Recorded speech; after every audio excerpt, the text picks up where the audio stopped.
Hey guys, easy and tasty snacks చూపించబోతున్నాను, చూసేయండి. Stove on చేసి ఒక పాన్ పెట్టి కొంచెం ఆయిల్ వేసి హీట్ అయిన తర్వాత జీలకర్ర వేసి కొంచెం సేపు వేగనివ్వండి.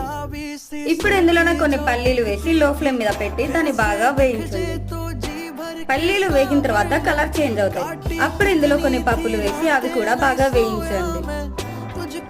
హై ఫ్లేమ్ లో పెట్టి వేయించుకుంటే కలర్ చేంజ్ అవుతుంది కానీ పప్పు నీట్ గా వేగదు.